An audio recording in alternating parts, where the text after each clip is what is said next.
guys. I want viewers watching my show to believe in themselves. Judge Hatchett is compelling. I was not the first one to throw a walk. Let me just tell you what you just said. Compassionate. I really enjoy being a judge. Now I am touching people who I will never know I touched. She's powerful. You should have never let them walk out of your life when she was 3. And she's on the bench. Don't get me preaching up in here today. Right. You're watching The Verdict with Judge Hatchett. Larry Roberts is suing Evelyn Baker in the amount of $1,145.90. Larry Roberts claims Ms. Baker's teenage daughter hit his parked vehicle and fled the scene, leaving him with a damaged car. Ms. Baker claims her daughter didn't cause the damage and blames her daughter's boyfriend. Mr. Roberts, you are basically suing Miss Baker and saying that her daughter was responsible for some damage to your car. Is that correct? That is correct. All right. And so tell me what happened. Well, about 3 months ago, a typical morning, I was just headed out to work, and as I was walking towards my car, I noticed that the tire was perched up on the curb. The passenger front tire was actually on the curb. So I walked around the car, and I noticed some green paint and a little damage to my vehicle. So as I was inspecting it, my neighbor, Mrs. Diaz, who is here with me. All right, Ms. Diaz, come and join us. All right, continue. I just want to... And as I was inspecting the vehicle, she had basically signaled me over from her balcony. So I went over to her apartment across the street, and she had told me that she had seen a green Ford Taurus. It was parked there, and there was about 5 or 6 teenagers that were trying to move my car from the tire being on the curb back onto the street. And she said, I guess they gave up in the process of doing it, and then she said that her neighbor's daughter, Mrs. Baker, and her daughter there, the daughter was driving the car as the teenagers jumped in and drove away. All right, Ms. Diaz, will you state your full name for the record, please? Edith Diaz. And you've been previously sworn as well? Yes. So what did you observe that particular day? Well, it was early Thursday morning, like around 9:30 in the morning. And I was watching TV in my apartment, and I hear a loud noise, which sounded like a car crash. So I opened the sliding door, the glass doors, to go out of the balcony. And I stepped out, and I saw a green car parked on the street next to Mr. Roberts' car, which is a Honda. And there were a bunch of kids running around the car. And there were about 5 and 6 kids that would try to lift the car to put it back on the street, but they couldn't. So they all went back to the car. They ran back to the car.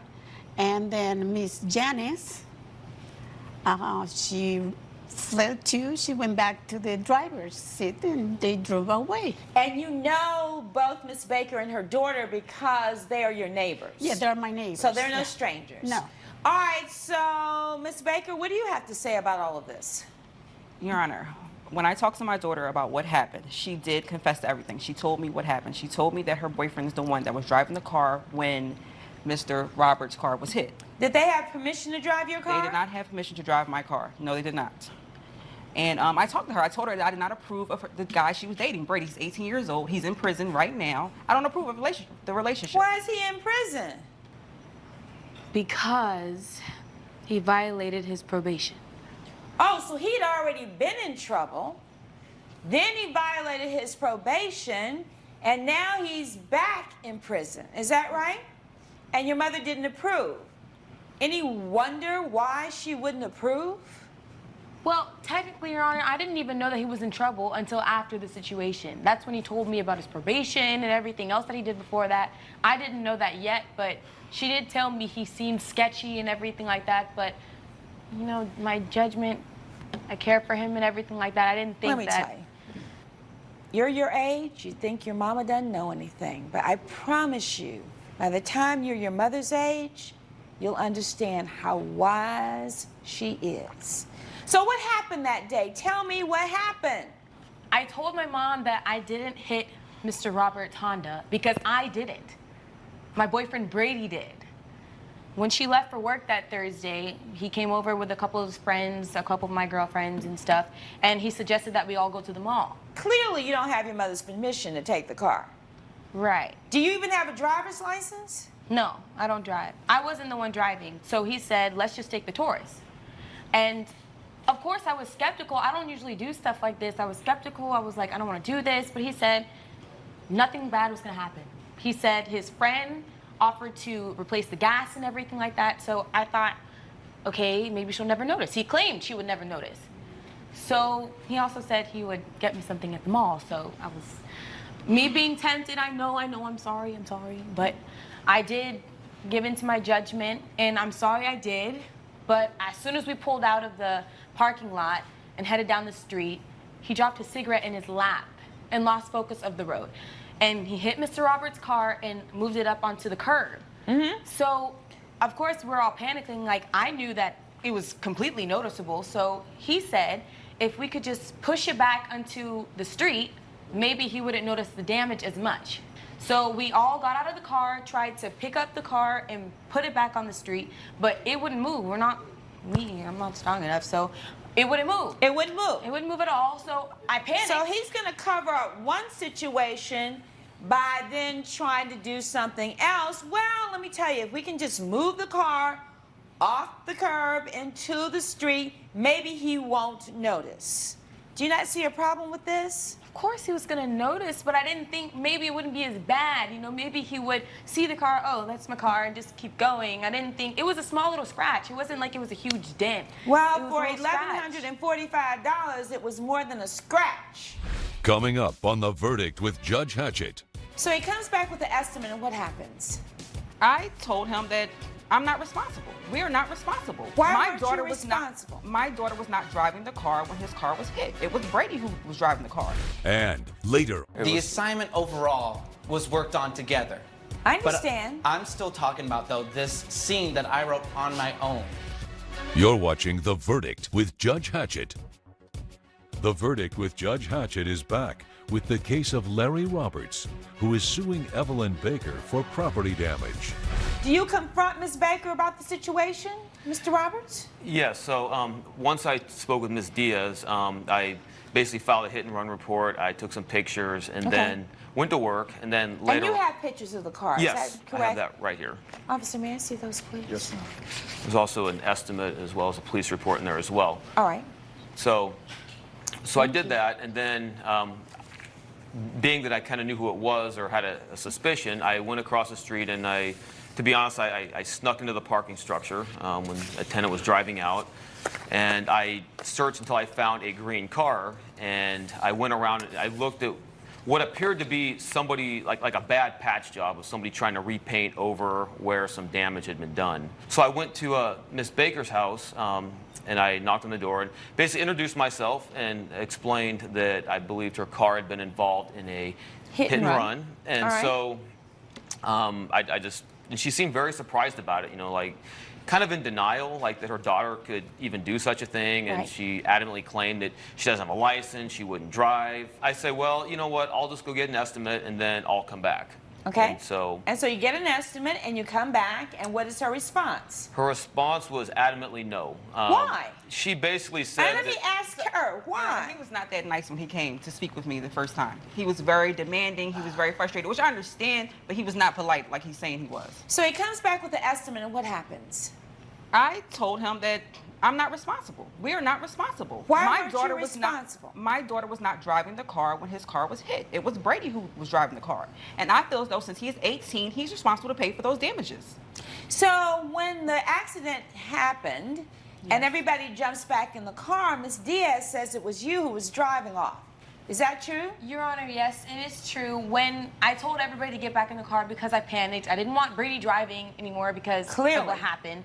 Clearly. So I took off down the street. But of course, I don't know how to drive. So I'm thinking I'm gonna get in an accident. I'm lucky I didn't get into an accident.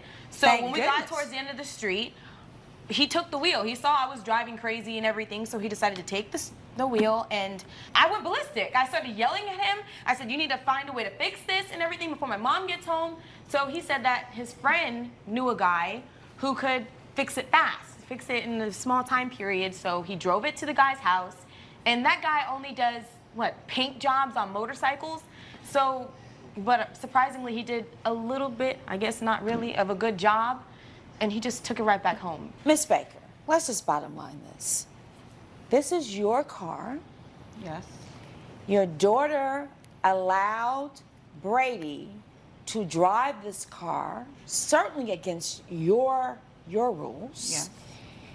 Why shouldn't you be responsible? Brady is an adult. He knew what he was doing. My daughter is a minor. He's responsible. She is not responsible. If you feel that way, then you need to go sue Brady. But I doubt that that's going to happen because he's back in jail.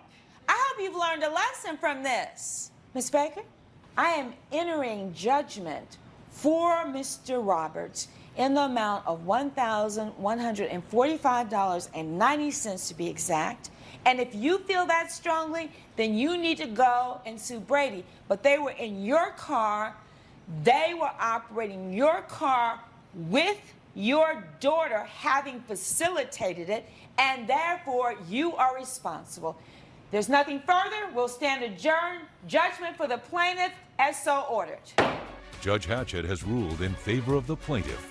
The defendant has been ordered to pay $1,145.90. In the future, I hope you can keep better control of your daughter. You don't have to worry about my daughter, but I'll make sure this never happens again. Coming up. The assignment overall was worked on together. I understand. But I'm still talking about, though, this scene that I wrote on my own. Network featuring dynamic judges and live legal programming. Well, we're not at your school, we're in my courtroom. Unique court shows. Where is any information about the company? Live legal news. That's what you should have done. And a commitment to justice. Either you tried or you did it. The next generation of court programming in one dynamic network. Justice Central. You're watching Justice Central. Stay tuned. Hey, it's Byron Allen. Hi, I'm LeVar Burton. It's Kevin Frazier. It's Tamron Hall. It's your girl Lonnie Love. It's Sean Robinson. It's Natasha Alford. We are here to celebrate The power of Juneteenth. the power of Juneteenth. The power of Juneteenth. The power of Juneteenth. The power of Juneteenth. And honor Black excellence. Don't miss Byron Allen presents Juneteenth, celebrating centuries of Black excellence. Saturday at 8/7 Central on the Griot. You're watching Justice Central. You're watching The Verdict with Judge Hatchett. Colin Ortiz is suing Oliver Salvador in the amount of $2,000. Mr. Ortiz claims he lost a scholarship after Mr. Salvador used a scene the plaintiff wrote to win a short film competition. Mr. Salvador claims he wrote the scene with the plaintiff in their writing class and feels they both have ownership of the material in question. All right, Colin, you're suing Oliver. You all at one time were classmates, as I understand. That's and that you correct. had worked jointly on a project. Yes. And you're basically saying he plagiarized a piece that you wrote that you then submitted later and you lost your scholarship. Is that in a nutshell? So let's back it all the way up. Tell me what happened. Well, Your Honor, Oliver and I were assigned back in college to work on a project together, a collaborative piece, for just for a short script to turn in to our script writing class. Okay. So this project starts and what happens?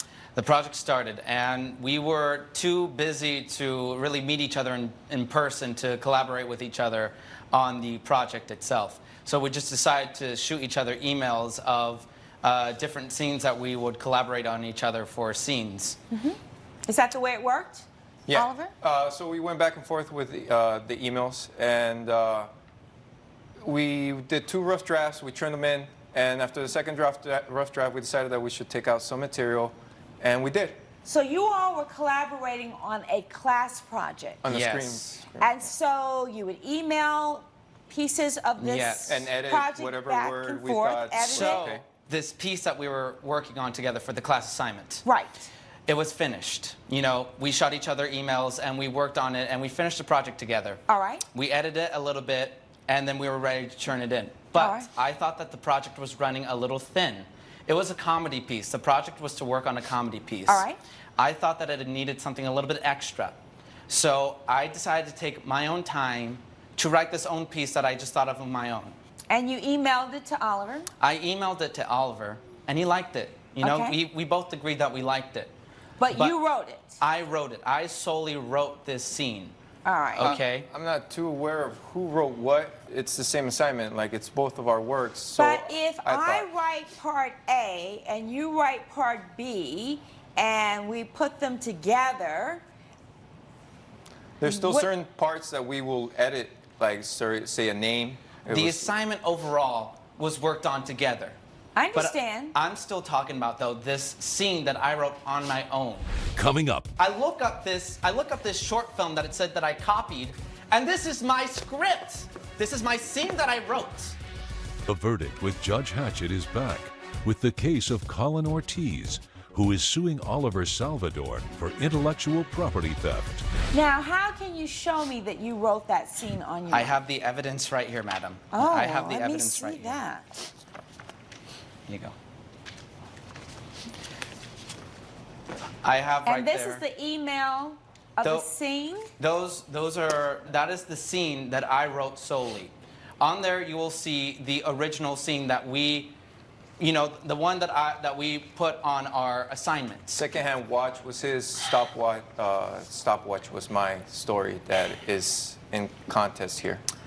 So, on there, you'll see the original one. I should have written it on the top. It's the original one that It we put is. on. It says original Okay, one. that's the one that I wrote for our assignment. And what happened to that assignment? That assignment, okay, before we were able to turn it in, we decided to cut it out because we thought that it was going to be a little bit too lengthy. Okay. Okay. So that's just bottom line this. The scene that you wrote, That I wrote. that you added to the class project, Yes. you ended up not using it. No. Right. But this is the scene. Is there any dispute on your part that he wrote this scene and sent it to you? I can't remember what scene he wrote, what scene I didn't write. All I know is that it's in my emails with my assignments, and I regard it as mine. I worked on it as well. It's just as mine. Okay, so now you take this scene and you win something. And then later, you submit the scene for a scholarship composition. I submit the scene for a scholarship because no one touched it. No one. It was still mine. It was still all my work. already on the website. Hey. It was already on I the site. still wrote this. Okay, no one touched it. We thought it was a good idea, but we just decided to take it out because it might have been too much for the school assignment. So what happens when you submit this scene for the scholarship? Did you win the scholarship? This is the part that makes it a little bit more upsetting because I won the scholarship for $2,000. And there is some sort of software or some sort of data inside or whatever website. So the website is called turnitin.com. And so I turned in my assignment in. And it said that I won. But eventually I got that letter saying that my assignment Has been plagiarized. has been Plagiarism. plagiarized. I look up this short film that it said that I copied, and this is my script. This is my scene that I wrote. Judge Hatchett's verdict when we return. Colin, I'm going to grant your claim of $2,000 because I think that you were wronged in this situation. I think that your piece was taken, and therefore judgment for the plaintiff in the amount of $2,000. Judge Hatchett has ruled in favor of the plaintiff. The defendant has been ordered to pay $2,000. I'm sorry, Colin. I didn't know you were this passionate about this script we wrote back in school. If this were to happen to you, you would have felt the same way. But now you have to pay me.